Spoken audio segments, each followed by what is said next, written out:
네. 사실 이번 자료는 이번 세미나를 위해서 별도로 만들었다기보다는 우연한 기회에 이제 작년부터 해서 유통 정책에 대해서 이렇게 조금씩 정리할 수 있는 기회가 있었습니다. 그래서 그 내용들을 좀 이번에 종합했다라고 이해를 해주시면 좋겠고요. 옆에 계신 신지영 사무관님은 대부분의 내용을 몇 번씩 보셨기 때문에 아마 좀 식상한 부분도 없지 않아 있겠지만 그래도 전체적으로 한번 좀 정리한다는 의미에서 이렇게 좀 자료를 만들어 봤습니다. 아무래도 이제 전체적으로 좀 포괄적으로 보다 보니까 이슈나 주제 하나하나에 대해서 좀 깊이 있게 제시하지 못한 측면들은 좀 있고요. 이후에 기회가 된다라고 하면 그런 이슈들을 하나하나 다시 한번 좀 더 심도 있게 논의해가는 그런 과정들이 있었으면 좋겠습니다. 그럼 자료에 의해서 설명을 좀 드리도록 하겠습니다. 첫 번째는 유통 환경 및 정책 여건의 변화입니다. 잘 아시다시피 이제 소비 구조가 굉장히 좀 많이 변하고 있고요. 소비 측면에서 보면 이제 수입 농산물에 대한 소비가 전반적으로 최근 3, 4년 사이에 굉장히 빠르게 증가를 하고 있는 것으로 생각이 됩니다.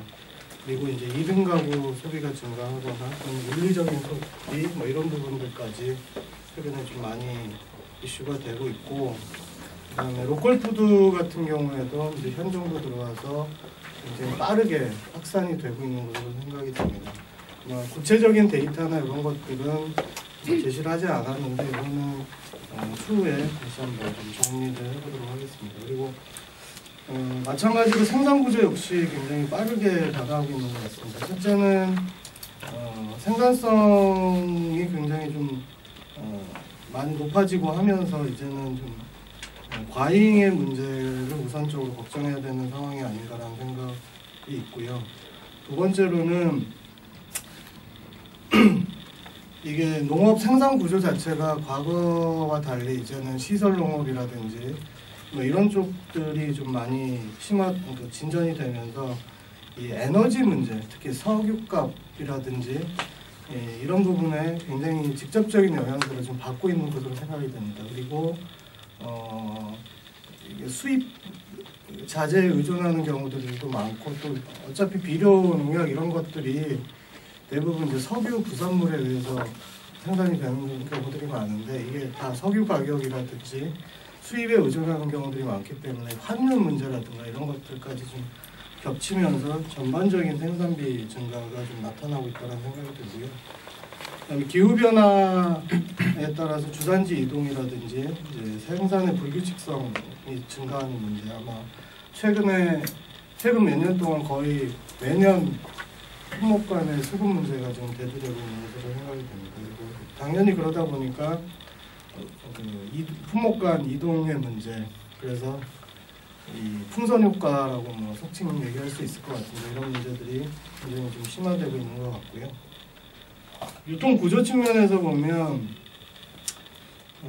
이중순 차장님 참석해 주셨는데 표현이 좀 그래서 그렇습니다만은 대형 마트라든지 뭐 식자재 업체 같은 경우에 대형 유통업체의 시장 점유율 자체가 굉장히 높아지고 있고, 좀 심하게 얘기하면 독과점화되고 있는 측면도 없지 않아 있는 것 같습니다. 그러다 보니까 이게 전체적인 구조가 생산에서는 수급 문제가 계속 있고, 구매하시는 쪽에서는 이게 이제 소수 독점화되다 보니까 이게 이제 신의 균형이 지금 소비주 쪽으로 많이 이동을 하고 있고 대형 유통업체 쪽으로 이동을 하고 있는데, 그러다 보니까 이게 이제는 공정 가격의 형성의 문제들에 대해서 고민을 해야 하는 시점이 아닌가라는 생각이 들고요. 또 대형 유통업체들 같은 경우에는 이게 국내 농산물만으로 하는 것이 대상으로 하는 것이 아니라 글로벌 소싱에 기반한 상품 기획이라든지 마케팅 형태가 되면서 이제는 과일 같은 경우에는 실제로 매대 대형 마트의 매대 점유율을 보면 수입산과 국내산이 심한 경우에는 반반 정도까지 가는 경우들도 있더라고요. 그런 문제들이 있고요. 그다음에 이제 도매시장 같은 경우에 정부에서도 이제 정가 수입매매 제도를 도입을 한다든지 해서 이제 경쟁력을 좀 갖추고 하는 부분이 굉장히 노력들을 많이 하고 있습니다. 사실 가락시장이 이제 83년도에 개장한 이후로 일단 거의 30년 이상이 지났습니다. 그리고 90년대 중하반기까지 도매시장을 지방 도매시장까지 해서 쭉 개설을 하면서 지금 전국에 한 33개 도매시장이 있는 것으로 알고 있는데 이제 시설 노후화의 문제, 그 다음에 이게 이제 중도매인들 자체가 굉장히 이제는 상대적으로 이 뭐라 그러나 격차들이 굉장히 심화가 되면서 커지면서 영세한 중도매인들은 생존 자체를 위협을 받고 대형마트의 어떤 납품하는 벤더 형태의 중도매인들은 그 규모가 계속 커짐과 동시에 시장의 거래를 계속 확대해 나가는 이런 다양한 움직임들이 나타나고 있습니다. 그래서 도매시장 자체를 지난 한 10여 년간에 보면 상대적으로 좀 소홀히 다뤘던 측면들이 없지 않은데 이제는 그 중요성이 새롭게 좀 부각이 되고 있다는 생각이 들고요.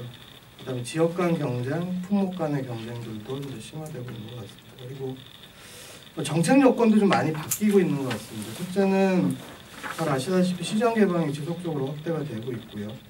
그다음에 저성장 기조가 지속이 되면서 이게 소비 기반도 좀 약화되지만 다른 한편으로는 그 세수 부족으로 인해서 예산 부족 문제라든가 이런 것들이 갈수록 심화되지 않나라는 생각이 듭니다. 특히 또 복지 사회적으로 이제 복지에 대한 수요가 증가하면서 예산 전체적으로 구조조정을 할 수밖에 없는 상황이지 않을까라는 생각입니다.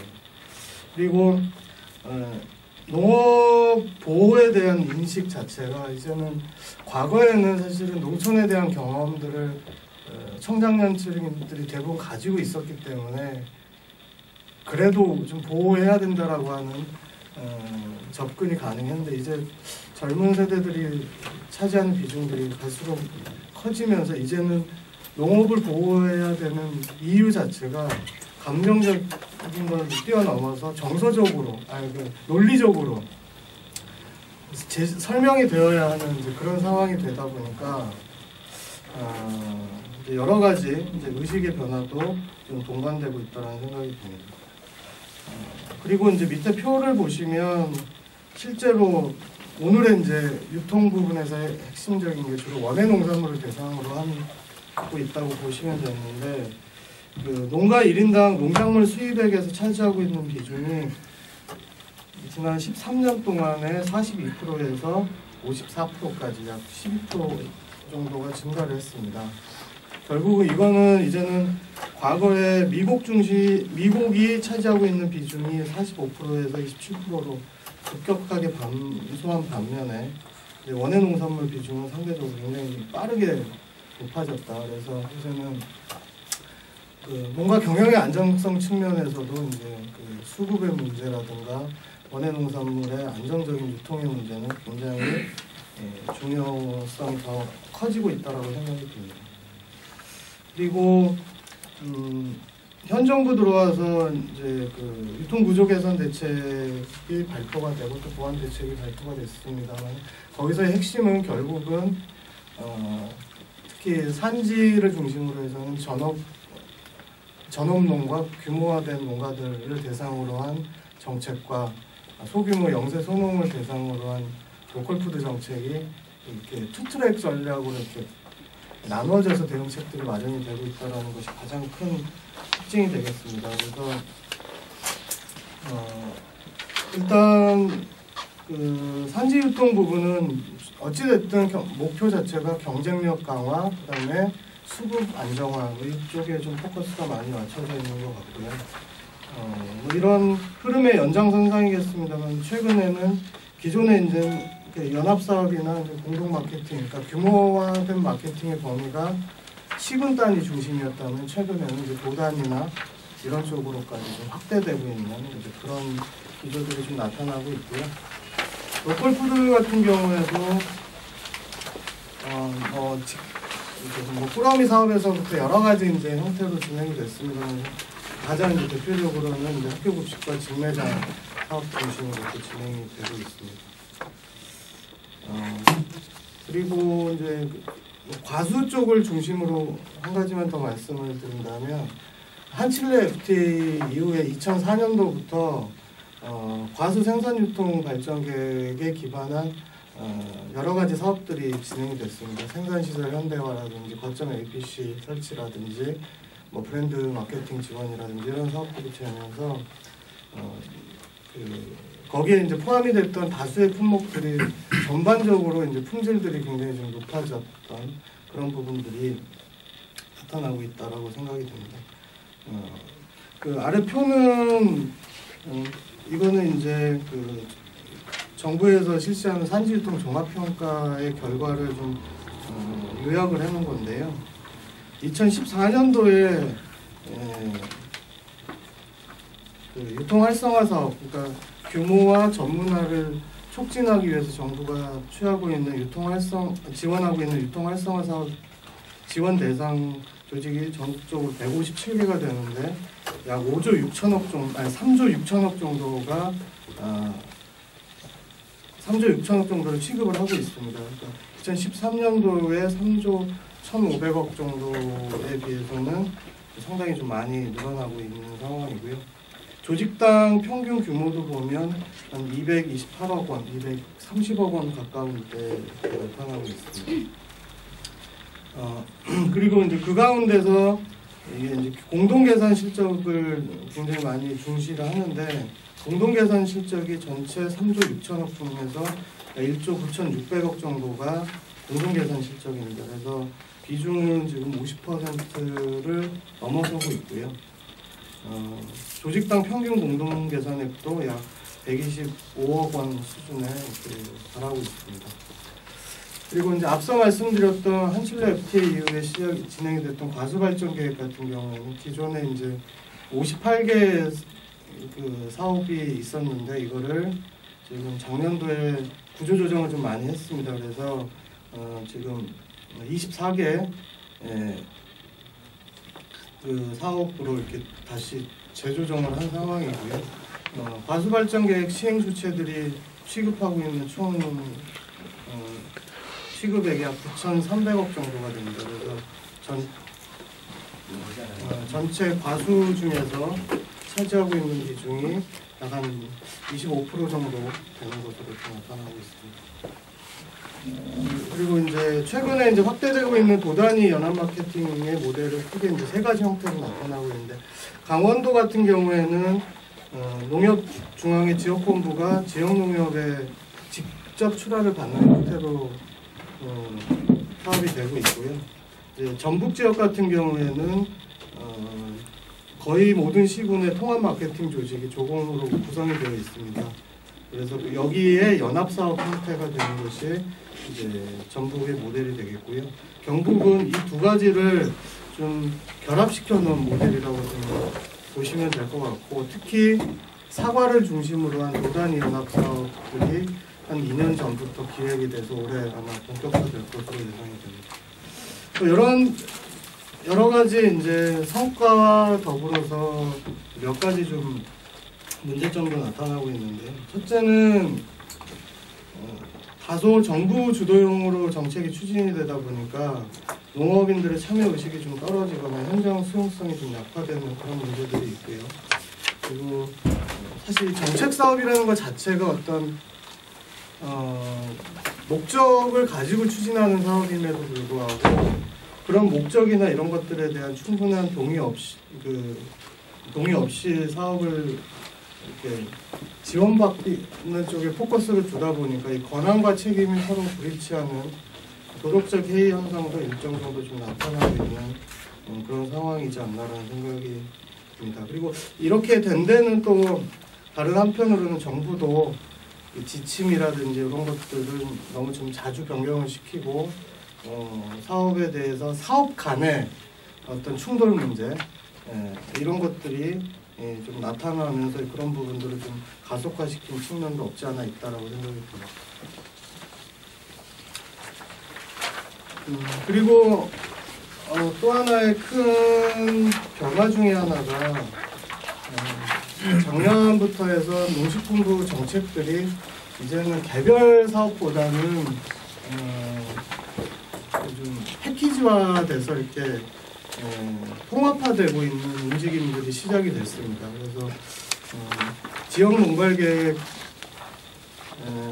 수립이 의무화가 됐고요. 그러니까 이거는 전체 농업시군과 시도에 대해서는 5개년간의 그 농업, 농촌 및 식품산업 발전에 대한 기본계획을 의무적으로 수립을 하도록 했습니다. 그래서 여기에 포함된 사업을 개별 사업에 대해서 신청할 경우에 이제 우선 선정해주는 이런 방식으로 운영을 하겠다라는 계획들을 가지고 있습니다.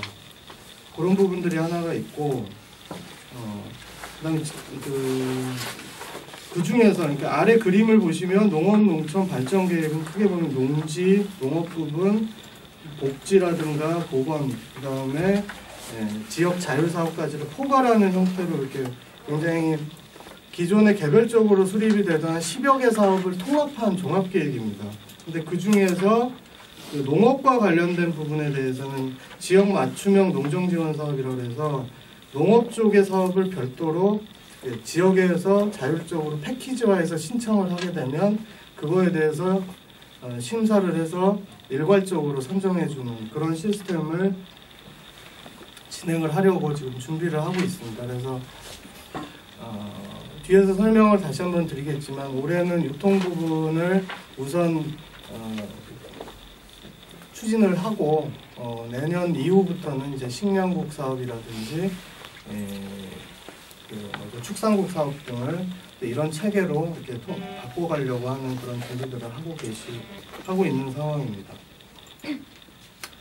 뭐 이런 전반적인 흐름 속에서 이제 제가 좀 말씀을 드리고 싶은 거는 유통 정책의 어떤 문제점을 구조적인 측면에서 한번 좀 검토를 해보고 두 번째로는 개선 주요 이제 큰 카테고리를 중심으로 해서 개선 방향에 대해서 이제 실온적인 제시를 함과 동시에 최근에 그 산지 유통 정책 부분에 대해서는 아까 말씀드렸던 패키지화하고 통합적인 연결고리들을 갖는 그런 시스템으로 개편을 해나가려고 지금 추진을 하고 있습니다. 그래서 그 내용에 대해서 좀 간략하게 좀 설명을 드리도록 하겠습니다.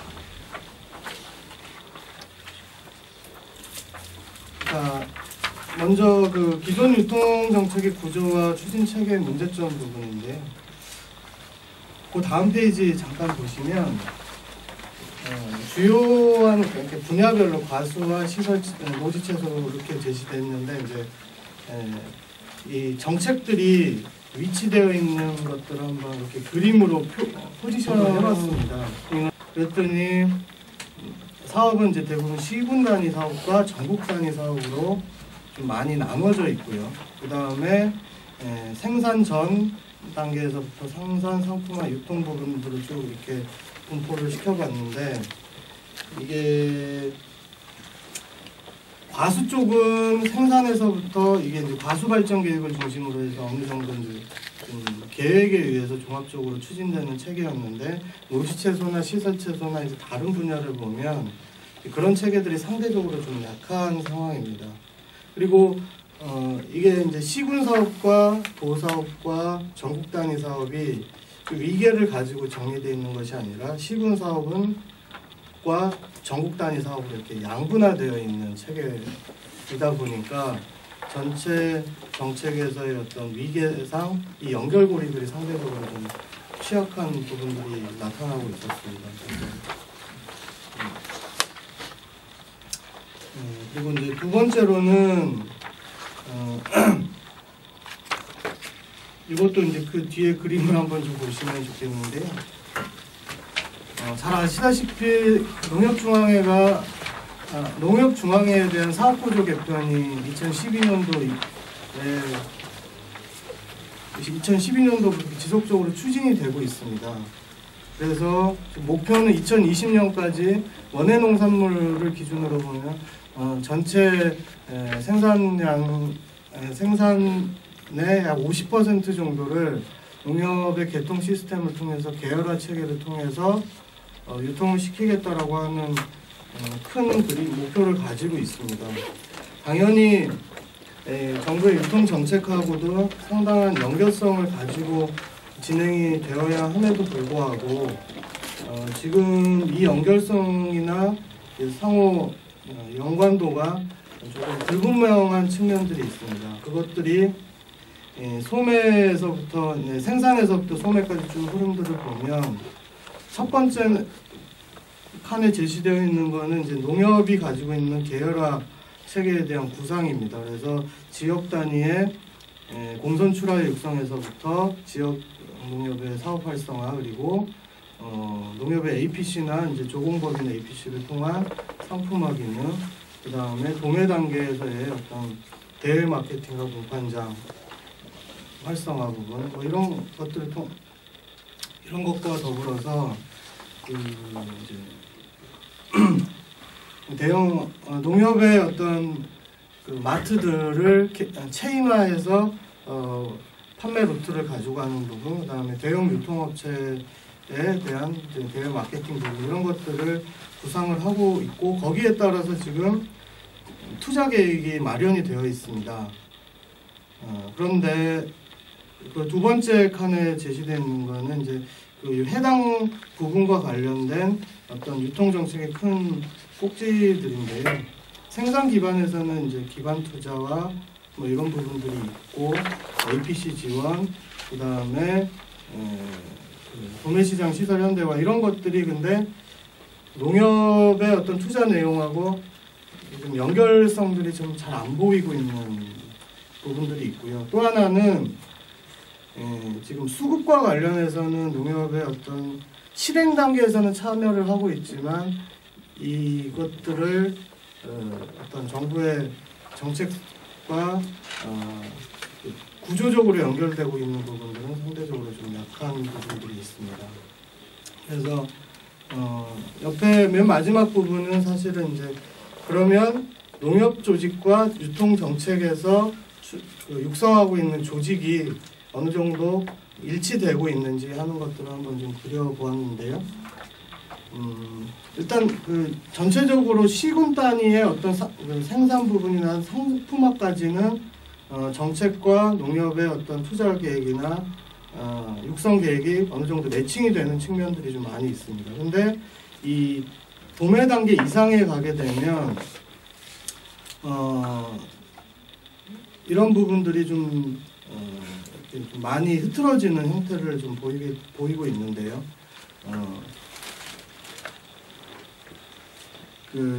특히 이제 도매와 소매의 연결고리 계열화 체계라든가 이런 것들이 지금 명확하게 지금 설정이 되어 있지 않습니다. 그래서 이런 것들이 실제 집행 단계에서도 지금 혼란들이 나타나고 있는데, 대표적인 경우가 지금 물류센터 문제입니다. 그러니까 이 물류센터의 기능을 어떻게 볼 것인가라고 하는 건데,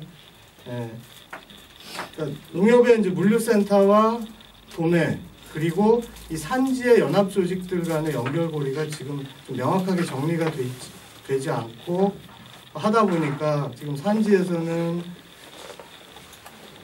일종의 안성물류센터 같은 경우가 옥상옥이 아닌 옥상옥 같은 그런 구조가 일부 나타나고 있는 그런 문제점도 일부 있는 것 같고요. 그렇습니다. 그래서 어찌됐든 전체적으로 농협의 계열화 구성과 정책이 딱 이렇게 매칭이 되고 있지는 않다.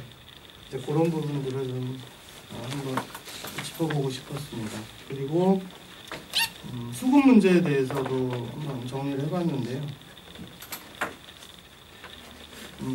그 수급 부분에서도 생산과 유통 측면에서 볼 수가 있을 텐데, 그러니까 생산 전 단계, 생산 단계, 유통 단계, 소비 단계로 이렇게 봤을 때 지금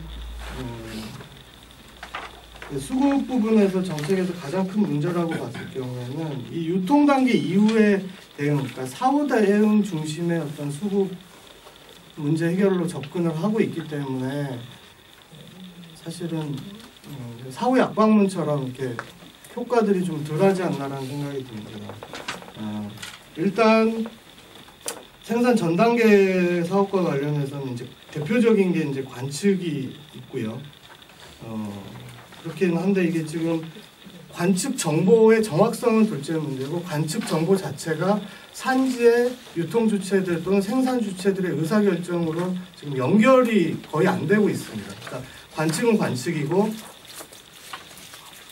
생산은 또 생산하는 주체들이 별도로 의사결정하는 체계가 있다 보니까 이게 관측의 유용성이나 이런 것들이 상대적으로 좀 약하다. 오히려 최근에는 이 관측 정보를 유통 주체나 시장의 주체들이 전체적인 시장 흐름과 이런 것들을 파악하기 위해서 활용하는 경우는 많이 늘어나고 있는데 생산자들이 그 부분들에 대한 접근이 좀 상대적으로 약한 부분들이 있고요.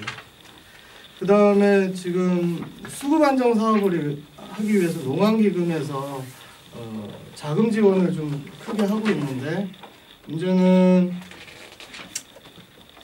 이 부분들이 좀 상대적으로 좀 산지에서 보면 메리트가 별로 없습니다. 제가 보기에는. 왜냐하면 농협도 그 신용 부분에서 자금 운용이 지금 100%가 안 되고 있는 상황임에도 불구하고 이 수급사업 자금을 이용을 해야 되는데 여기에 따른 이제 뭐 조합 경영에서의 부담 이런 것들이 좀 맞물리고 하면서 굳이 수급사업을 정말 열심히 해야 될 이유를 산지에서 사실 좀 잘 못 찾고 있는 거 아닌가라는 생각이 들고요.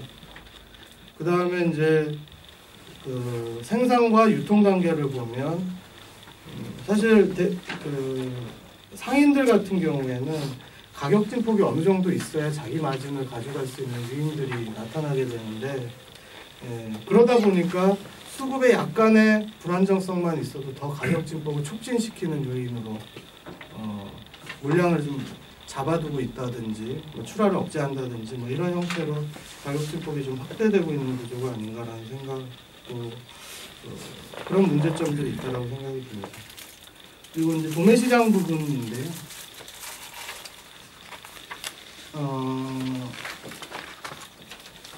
사실 이제 현재 도매시장에 대한 접근 정책은 그 나름대로 여러 가지 의미가 있겠습니다만 이제 제가 보기에는 몇 가지 좀 한계가 있는 것 같습니다. 첫째는 뭐냐면 이게 가락시장을 중심으로 한 중앙도매시장 문제에 너무 매몰되다 보니까 거의 실제 절반 이상을 차지하고 있는 지방도매시장의 기능과 역할에 대해서는 지금 전혀 논의가 이루어지고 있지 못한 그런 부분들이 있습니다. 그리고 또 하나는 중앙도매시장의 문제에 있어서도 너무 그 내부의 이해관계가 첨예하게 맞붙는 문제를 접근을 하다 보니까 이게 합의가 거의 이루어지기가 쉽지 않은 상황입니다. 그러다 보니까 중앙도매시장의 문제 자체가 진전되는 속도가 굉장히 좀 느리거나 좀 잘 진전이 안 되는 이제 그런 문제들이 있어서 오히려 어떤 새로운 시스템에 의한 도매 체계를 도입함으로 인해서 서로가 경쟁도 하고 좀 위기감도 느끼고 하면서 좀 변화를 이끌어 갈 수 있는 그런 식의 접근들이 좀 더 필요하지 않은가라는 생각을 해봤습니다. 그것과 관련해서는 뒤에서 다시 한번 좀 사례를 가지고 한번 검토를 말씀을 드리도록 하겠습니다. 그다음에 로컬푸드 같은 경우에는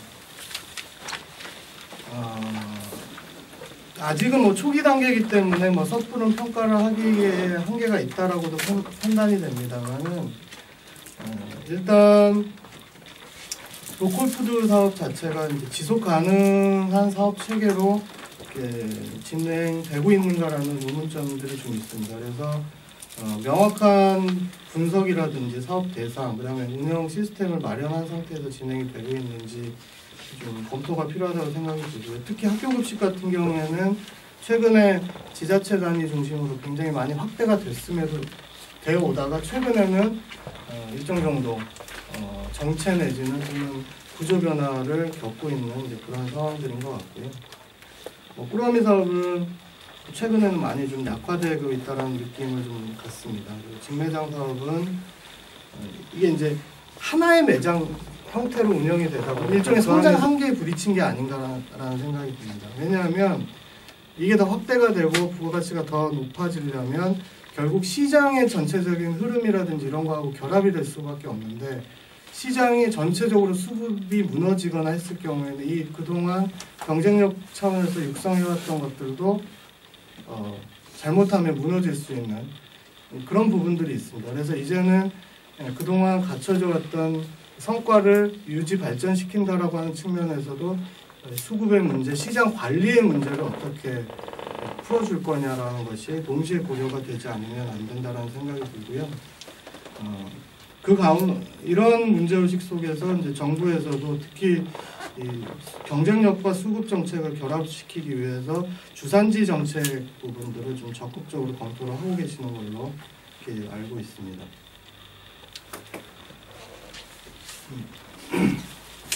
그리고 또 하나는 이 수급 정책과 경쟁력 정책을 이제 두 개로 연결을 시키는 데 있어서 기존에 보면 시군 단위 정책과 전국 단위 시장 정책이 딱 이렇게 양분화가 되어 있는데 이 중간을 연결시킬 수 있는 광역 단위 정책들이 좀 더 고민이 될 필요가 있겠다라는 생각을 해봤었습니다. 그래서 이거는 사실 제주도 감귤을 가지고 저희가 작년에 이제 도에다 제안을 했던 모델인데요.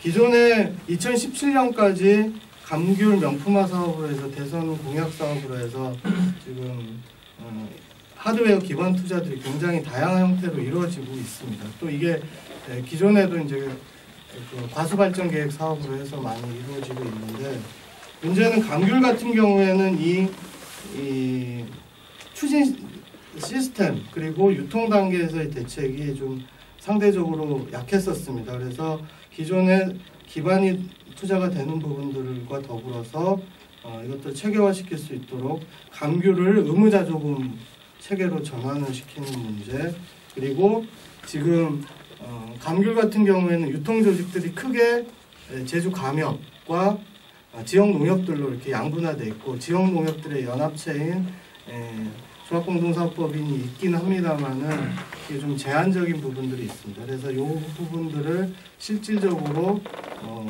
감귤에 대한 통합 마케팅 조직을 육성하는 문제 이런 것들을 통해서 농업인과 그다음에 통합 마케팅 조직, 의무자조금 이런 것들이 마케팅 보드 이런 것들이 결합이 되는 형태로 움직일 필요가 있을 것 같고, 그다음에 또 하나는 최근에 이제 정부에서 그 타당성 검토에 들어간 부분들이 뭐냐면 제주에 대한 감귤 거래소라고 하는 거를 검토를 하고 있습니다. 이건 뭐냐면 쉽게 생각하시면 우리가 증권거래소가 있잖아요. 그러니까 그게 이제 일정한 규격과 사이즈나 이런 거래 규칙이 정확하게 정해진다는 하에서 사이버상으로 거래가 이루어지듯이 감귤에 대해서도 규격과 이런 것들을 정확하게 설정하는 가운데서 이게 이제 통합 전자거래가 이루어질 수 있는 시스템을 검토를 하기 시작했습니다. 이미 이제 뭐 유럽이나 이런 데서는 다양한 품목에 대해서 견본 거래 또는 더 나간다면 이제 사이버 거래까지 이루어지고 있는 모델을 적어도 감귤에 대해서는 산지를 중심으로 해서 이렇게 한번 검토를 해보자라고 하는 부분들이 진행되고 있는 부분들이 있습니다. 그리고 농협 이야기는 일단 아까 드린 말씀으로 그냥 넘어가도록 하고요. 도매시장 부분에서도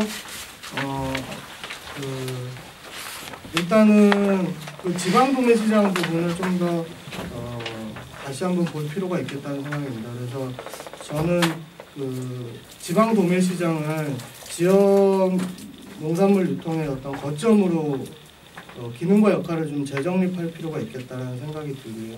실제로 일본 같은 경우에도 도매시장을 6개 유형으로 나눠서 소비지형 시장, 그다음에 뭐 배송시장, 복합형 시장, 산지 형태, 뭐 이렇게 다양한 형태로 좀 나눠서 이렇게 육성을 하고 있는데 우리나라도 그런 부분들을 좀 고려를 할 필요가 있겠다는 생각이 듭니다. 그래서 이거는 제가 그냥 일단 하나의 모델로서 이렇게 설정을 해본 건데요. 그러니까 지방도매시장의 기능과 역할들을 좀 강화를 해서 상품화 기능도 강화를 하고, 최근에 급식사업 같은 경우에도 다 별도 시설들을 지어서 하다 보니까 중복투자 문제가 계속 나타나게 되는데, 이 급식센터의 기능도 그쪽에서 진행을 하고, 그 다음에 이제 아까 로컬푸드 사업 같은 경우에서도 지역적으로 자체적으로 풀어야 할 것과 공동으로 풀 수 있는 부분들을 좀 같이 고민을 할 필요가 있겠다고 말씀을 드렸는데, 그런 일단 공동 물류 시설 기능도 좀 할 수 있을 것 같고요.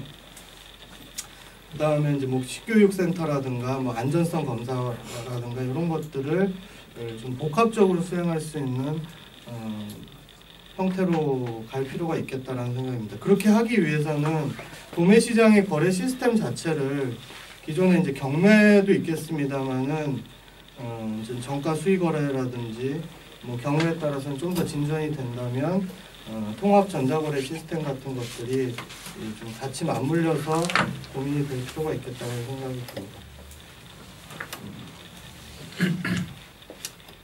이런 부분들을 좀 더 종합적으로 추진하기 위해서는 이거는 저 개인적인 생각입니다만 정책 추진 체계가 좀 바뀔 필요가 있겠다는 생각이 듭니다. 기존에는 유통국의 정책 기능이 그 사업 구성이 어떻게 되어 있냐면 도매시장, 그 다음에 그 생산 이외의 유통 단계에 대한 시설 지원, 조직 육성 정책은 유통 정책과, 그리고 로컬푸드 정책도 유통 정책과에 집중이 돼 있고, 품목과에서는 생산 시설 지원, 그 다음에 유통 시설에 대한 지원, 그 다음에 수급 문제라든가 이런 것들이 돼 있습니다. 그러니까 이렇게 좀 구별이 돼 있는데, 문제는 시설에 대한 지원이라든지 조직 육성이라든지 이런 것들이 유기적으로 연결되어 있지 않고 각 과별로 별도의 조직들을 계속 육성을 해왔습니다. 그 내용에 대해서는 뒤에서 다시 한번 좀 말씀을 드리겠는데, 어찌됐든 그런 체계들을 좀 바꿔서 그 다음 페이지 그림에 보시면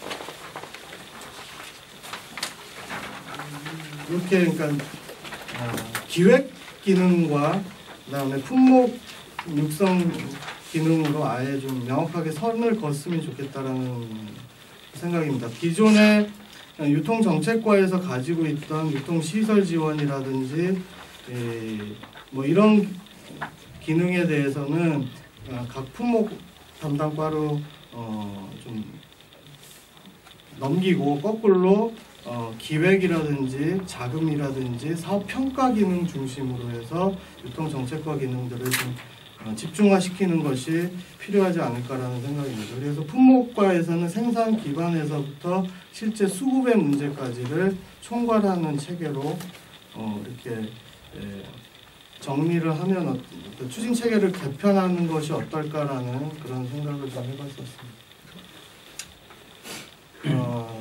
그러면 이제 지금부터는 최근에 좀 논의가 진행이 되고 있는 산지 유통 정책의 개편 방향에 대해서 좀 설명을 드리도록 하겠습니다.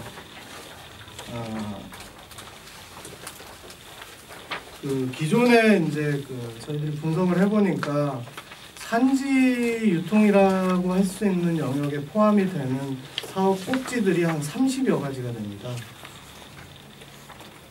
근데 이제 그 사업들이 대부분 이제 생산 지원과 뭐 유통 시설에 대한 지원, 그리고 이제 물류비라든지 공선비라든지 이런 그 유통 활성화를 위한 지원, 그다음에 홍보 마케팅 지원, 이렇게 네 가지로 크게 분류를 해볼 수가 있는데, 그게 이제 쭉 이렇게 정리를 해본 게 이제 8페이지 하단에 있는 그림입니다. 근데 이 정책 간의 지원 대상, 기준 이런 것들이 지금 다 좀 편차가 있고, 이게 그 사업 성과라든가 이런 것들에 대한 정확한 그 연동 체계, 환류 체계가 지금 마련이 되어 있지 않습니다. 그래서 일부 사업은 이런 것들이 좀 강하게 구축이 돼 있는 반면에 또 대부분의 사업은 또 그렇지 않은 부분들이 있어서 실제로 저희들이 해보니까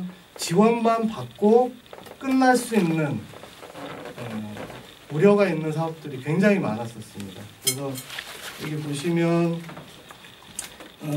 크게 이제 유통시설, 산지유통시설 지원 사업, 공선비 지원, 산지유통 활성화 사업, 그 다음에 마케팅 지원 사업, 이 부분은 산지유통 종합평가라는 것 속에서 상호 연동이 돼 있었는데 시설 최소와 노지 최소, 그 다음에 과수 부분에 대한 사업들은 평가라든가 사업 지원 대상이라든가 이런 것들에 대한 연동성이 상대적으로 좀 굉장히 낮은 것으로 이렇게 나타나고 있었습니다. 그래서 이번에 이제 저희들이 제안을 드렸던 거는 자료 9페이지 부분인데요.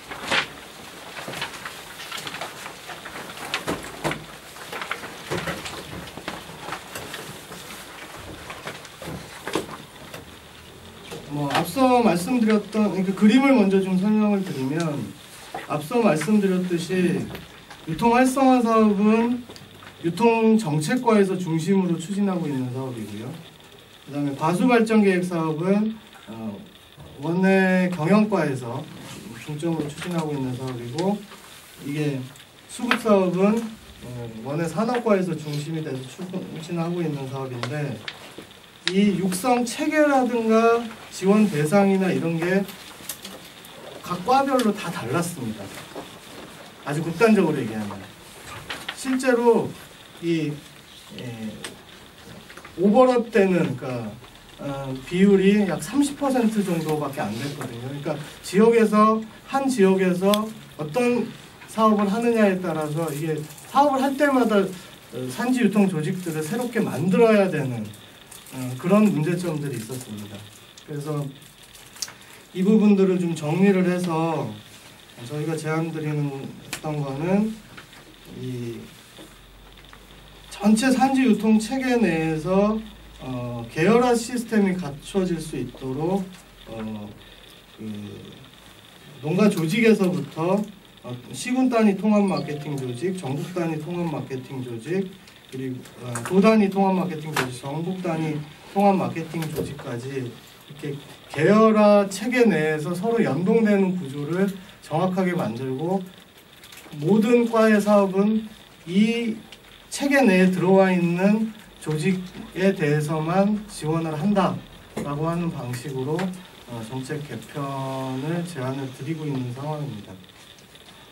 그리고 이제 여기서 또 하나가 아까 이제 수급 문제와 경쟁력 정책 문제를 좀 같이 가져갈 필요가 있겠다라는 말씀을 드렸는데, 그렇게 하기 위해서 주산지를 대상으로 한 정책과 비주산지를 대상으로 한 정책을 좀 나눠서 체계를 좀 다시 한번 대응을 하자라고 하는 부분들이었고요.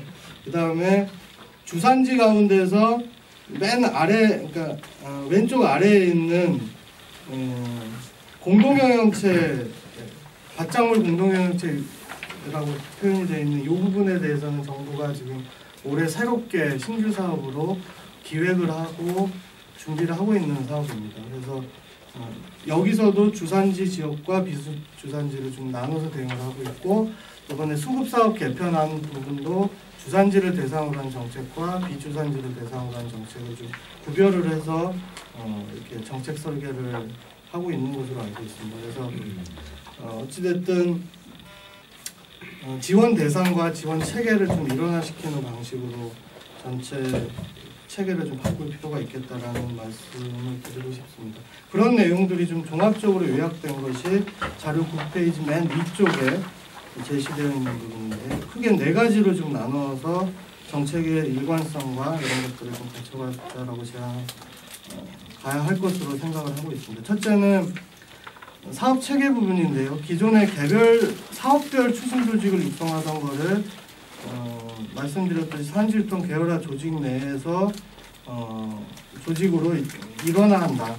그러니까 이 계열화 사업에 참여하지 않은 생산자나 유통 조직이나 이런 데는 정책 지원 대상에서 일단 제외를 시킨다라고 하는 큰 부분이었고요. 두 번째로는 기존의 농가 조직화가 공선 출하라든지 공동계산제 조직을 육성하는데 많은 투자를 하고 했습니다만은 대부분의 경우에 의식 전환이라든지 뭐 이런 정도에 기반해서 이렇게 진행을 하다 보니까 이 지속성이 이렇게 강하지 않았었습니다. 그래서 최근 향후에는 공동계산이나 의무출하 뭐 이런 것과 더불어서 어떤 기술적인 부분, 그러니까 노동 절감형 기술을 도입을 한다든지 작업단을 운영을 한다든지 GAP 사업을 한다든지 이렇게 좀 더 차별화된 요소를 갖는 기술적인 요인들과 결합되는 방식으로 조직을 좀 육성을 할 필요가 있을 것 같고, 그 다음에 지역 자율성을 좀 강화할 필요가 있을 것 같습니다. 사실은 기존의 정책 모델에서는 예를 들어서 시군 단위를 중심으로 한 통합 마케팅 조직 육성이다 라고 하면, 만약에 도 단위나 광역 단위에서 통합 마케팅을 했을 경우에는 정책 대상에서 사실 제외가 되거나 하는 경우들이 많았었습니다. 근데 이것들도 어찌됐든 이제는 좀 자연스럽게 발전 단계라든가 이런 것들을 인정할 수 있는 체계로 좀 갔으면 좋겠다라는 거고요. 그 다음에 또 하나는 기존에는 과거에는 사업별로 기본 계획들이 수립이 됐습니다. 그러다 보니까 사업별로 기본 계획들이 충돌이 되거나 연결이 잘 안 됐었던 측면들이 있습니다. 근데 이거를 지역 농발 계획이라고 하는 체계로 일원화시켜서 사업 간의 연결 고리가 분명한 체계로 좀 가져가자라고 하는 것으로 생각을 제안을 드리는 상황이고요. 근데 이렇게 하기 위해서는 저희들이 검토를 해보니까 굉장히 많은 쟁점과 논의 사항들이 좀 있습니다. 그래서 이거는 뭐 시간이 좀 많이 지났는데 큰 이슈를 쟁점 사항들만 좀 말씀을 드리도록 하겠습니다.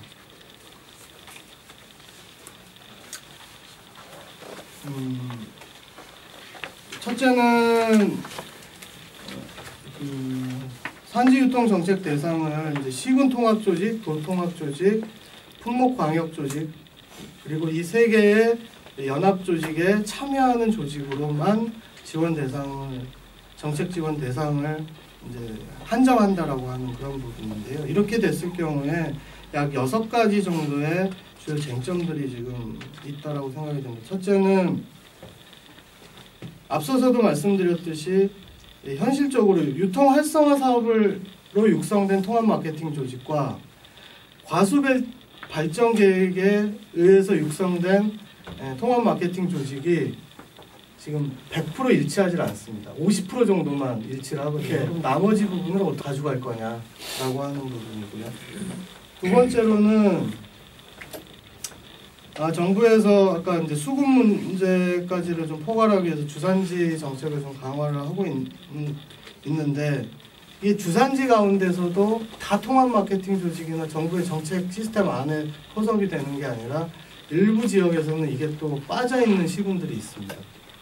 그러니까 이런 데들은 어떻게 할 건지, 그 다음에 두 번째는 또 그러니까 주산지라고 하더라도 이게 통합 마케팅의 주력 품목이 아닌 경우들이 있을 수가 있거든요. 그런 경우에 이제 어떤 대응들을 가져갈지라는 부분이 있고, 그다음에 세 번째는 아마 가장 민감한 부분 중에 하나입니다. 시군 통합 마케팅 조직과 도 통합 마케팅 조직 또는 전국 단위 통합 마케팅 조직이 있다고 했을 때 이것들의 위계를 어떻게 설정하고 기능과 역할을 어떻게 가져갈 거냐, 이 문제는 사실은 수수료의 문제로 나타날 수도 있고, 다른 한편으로는 예를 들어서 시군 통합 마케팅 조직에서 도 통합 마케팅 조직으로 의무 출하 비율을 설정을 하게 되는데, 보통 10% 내지 20%, 30% 단계별로 이렇게 높여간다고 했을 때 이것들을 도 통합 마케팅 조직에서 실질적으로 다 유통을 시켜줄 수 있을 거냐라고 하는 좀 더 현실 그런 문제들이 좀 나타나게 됩니다. 그리고 또 하나는 시군이나 도 통합 마케팅 조직과 더불어서 이제는 품목으로 단일 품목을 중심으로 해서 이미 이 복수 시군이나 광역화된 유통을 하고 있는 조직들이 있습니다. 그러니까 앞에서 말씀드렸던 계열화 체계는 철저하게 시군 단위 또는 지역 단위를 기반으로 해서 이렇게 시군, 도, 전국 이렇게 체계화된 시스템인데, 이 품목 단위로 강력화된 그 조직과는 어떤 위계를 설정을 해야 할 것인가라고 하는 부분들이 있고요.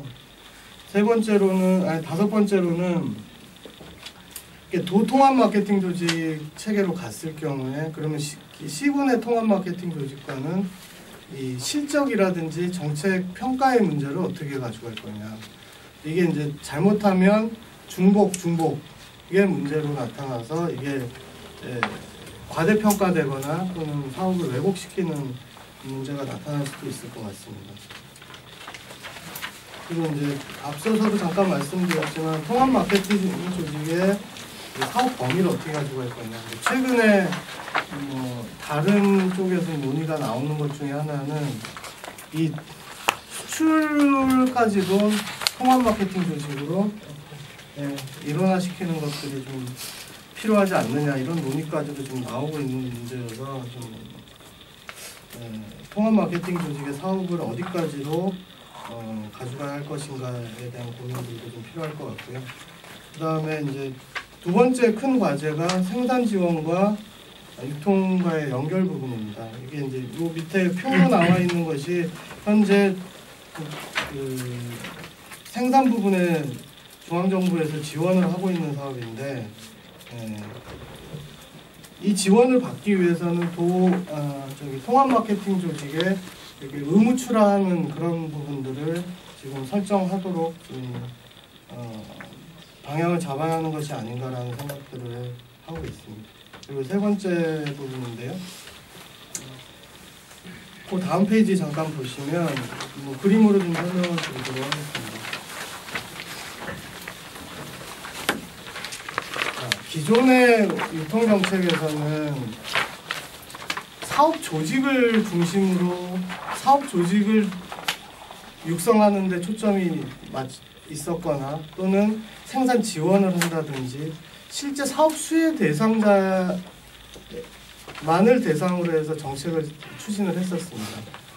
근데 이 추진된 정책들이 상호 연결성을 어떻게 가지고 있고 또 어떻게 가져가고 또 지역 단위에서 다양한 그 기획과 조정 그리고 실질적인 사업 목적에 맞게 사업이 운영이 될 수 있도록 하는 이제 그런 총괄적인 지원 일종의 거버넌스 체계가 없었습니다. 그래서 시군의 어떤 그 행정력까지를 좀 동원을 해서 이 정책들 각종 정책들이 좀 더 유기적으로 연결될 수 있도록 하는 그런 거버넌스 체계를 설정을 할 필요가 있겠다라는 부분이고요.